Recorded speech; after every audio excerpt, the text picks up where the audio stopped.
Right, so today, guys, I'm doing a U-turn. Those who know me, many of them who argued with me over the year, know that up until this week I've been vehemently opposed to the death penalty. Not for any moral reason that we shouldn't kill people, the state shouldn't kill people, it makes us as bad as them, but purely because if we execute one innocent person, then it has to be wrong. And let's face it, the state does get it wrong. A man has just spent 17 years in prison for a rape that he didn't commit. But I have changed my mind. This Thursday, as I listened to the abject horror that a vile, sadistic, psychopathic man-boy inflicted on a fun-filled dance class of 26 little girls, it just finished me. The fear, the pain, the confusion that those little babies must have suffered as this demonic-looking man that they didn't know pursued them through a dance hall where they were having fun until 3 of them lay dead on the floor and 10 of them were so wounded that their lives are changed forever, is more than my mind can cope with, let alone the parents and the victims. He knew what he was doing. He knew where he was going. He intended to kill those little girls. He was caught at the scene. He had the weapon that killed them. He had their blood on his clothes. This is not a miscarriage of justice. There is no doubt there should be no appeal. He killed these children in cold blood. And the British people tend to agree with me, even before this week. 52% of the public say that for child killers they would support the death penalty, and 55% say they would support it for terrorist acts. We did a GB News poll today that you've just seen on Nana's show, where 95% of you said that they would support the death penalty. This man gave up his right to life when he stepped into that class, when he took little Elsie Dot, Alice and BB from this world, from their parents, forever. He gave up any right to breathe the same air as another human being.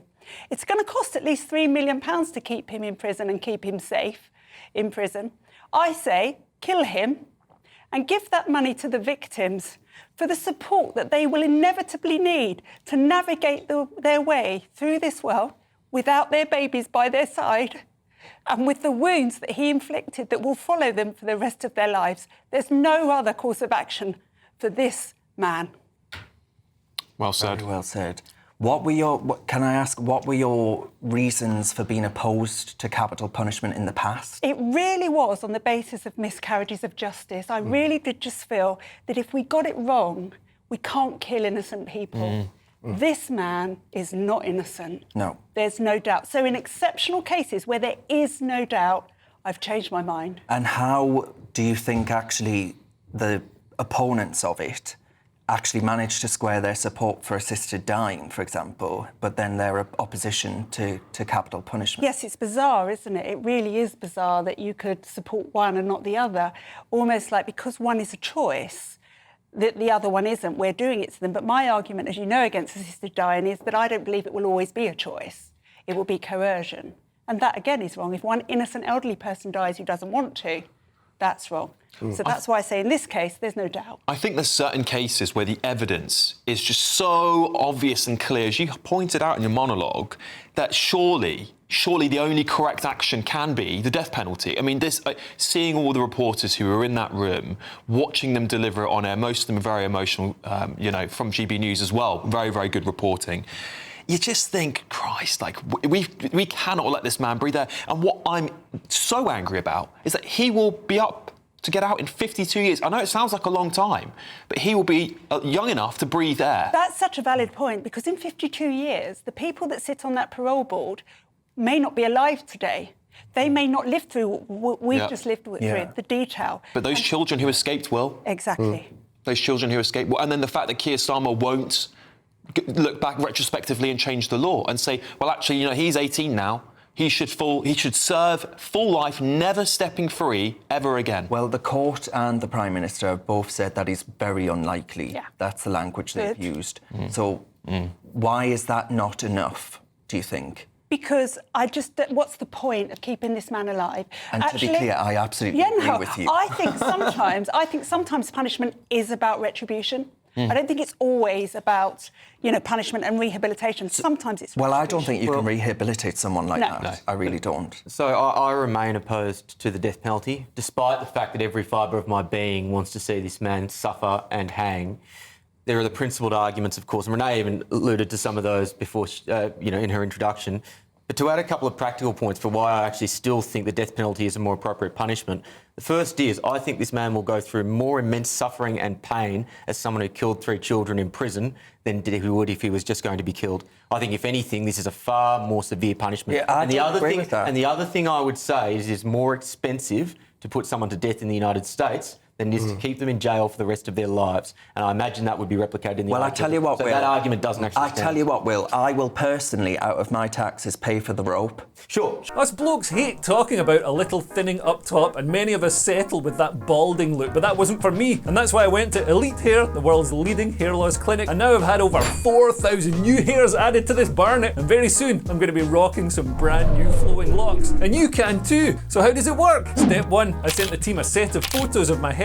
Step 2, I then spoke to one of the Elite Hair staff who looked through my photo submissions and worked out a treatment plan for me. Step 3, Elite Hair then organised accommodation and the treatment. I was at their state-of-the-art treatment centre in Istanbul, and their incredibly kind staff took me through the process, and before I knew it, I was in surgery. Elite Hair and their leading medical experts have specialised in pain-free treatments using the sleep deep method, and they really mean that. I felt incredibly relaxed the whole time, and I haven't felt any pain since. Check out Elite Hair using the link in the description. When you do, Elite Hair will provide you with a free personalised hair analysis. Then you'll join over 100,000 happy patients. Hit that link and start your hair growth journey like I did today.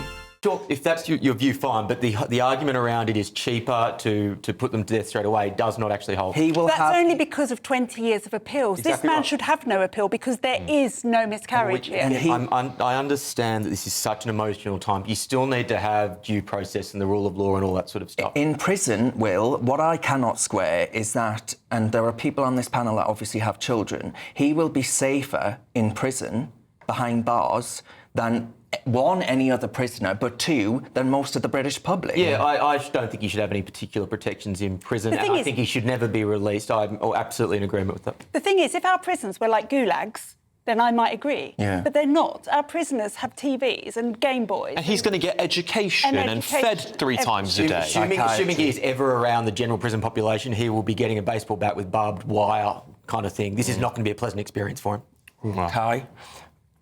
Look, I think we touched on the difference between the death penalty and him having a whole life sentence. Now, sick people will do evil things, and the difference between those two penalties or sentences is whether or not one is a deterrent versus the other. Now, is the death penalty going to be a deterrent to a crazy person, like this man clearly was? He's not crazy. He was is it going to be a deterrent from him to do what he did? No. And so, in the meantime, this will keep happening. Issues like this are going to keep happening, whether or not you have the death penalty or whether you lock somebody up for life. Now, I would rather that the state hold better standards than you know this what, man. Kai, though? They're saying... And therefore, I think it's hang right on, we haven't not got to very be... long, so I'm going to have to push in. But the fact of the matter is, earlier today on this channel, I heard people argue, oh, well, you know, he had a difficult upbringing because his father may have had some connection to the Rwandan genocide. I don't give a flying flamingo if his father was involved with the Rwandan genocide. Why are we bringing these people here in the first place with all these issues? But there are some people who, through no fault of their own, are born with mental health issues that... He doesn't have a mental health issue. He clearly does. No, He clearly does. You read the anybody who can papers. murder somebody does. He has been classified by doctors as sane. So Kai would say, oh, well, he's got autism. That's the watchword of the moment now, isn't it? He is a psychopath. Yes. That's his illness. But anybody could be born as a psychopath and should be locked up if they commit these kind of crimes. But to say that the state should kill people in the same way that he killed those little girls, I think is wrong. All right, okie dokie, we'll leave that one there. And lots of views coming in. I'll get to some of those in just a moment. But which one of you scallions wants to go next? Yeah, I'll go next, Darren, if that's all right. Yeah, not in the wrong chair, mate. No, wrong chair tonight. Wrong chair tonight. But you know, This last week has made me extremely angry, and I'm sure many of you at home are angry as well. But what's really getting to me is the gaslighting. It's the constant gaslighting by the government and by government-led institutions. And there's clearly a cancer in our government, and there's a root to that cancer. And I strongly believe, that is the CPS, also known as the Crown Prosecution Service. Now, they have had a litany of failures that I'd sit here all hour, which I'm sure Darren wouldn't like very much, all hour telling you about. But just to name a few, the Savile case, Mohammed Al-Fayed, the post office scandal. And now we're talking about this awful act of what I call terrorism in Southport.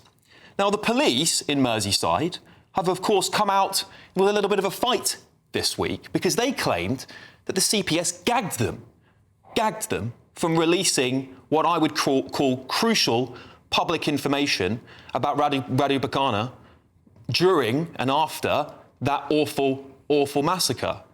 Now, who are the CPS to tell this country what they should and shouldn't know? And let's have a little look at what they've done previously. If we just reflect back on the murder, the awful murder of Joe Cox, for example. Well, immediately, within 24 hours, the press are reporting this is a far-right terrorist. And the evidence the CPS gave for terrorism was that there were Nazi materials found at home and that he was shouting Britain first. So, a lone wolf? Because that's what we're calling Radu Bakana.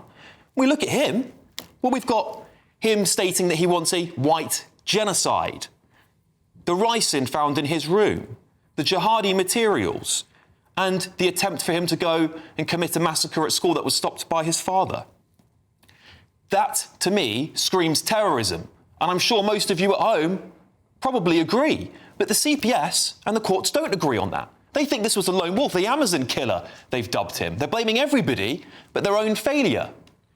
I think there is a cancer in our country, and it seems to me that it is rooting back every time to the CPS, which was used to be led by now our Prime Minister. So I'm asking the panel tonight whether we need to drain the swamp, shut down the CPS, and bring in something brand new that is actually reflective of what Brits want in 2025. Well, Kai, I'm assuming that you disagree with that. Well, what good does shutting down the CPS do to all of this? I mean, it gives advice to police pre-charge, it helps with charging decisions, it helps prosecute people for crimes, it helps with appeals, and then also extradition. So I don't really see... OK, well... If you want a criminal law system in this country that properly prosecutes people, yes, there are issues right now, many to do with the defunding of public bodies in the 14 years of Tory government that we've had.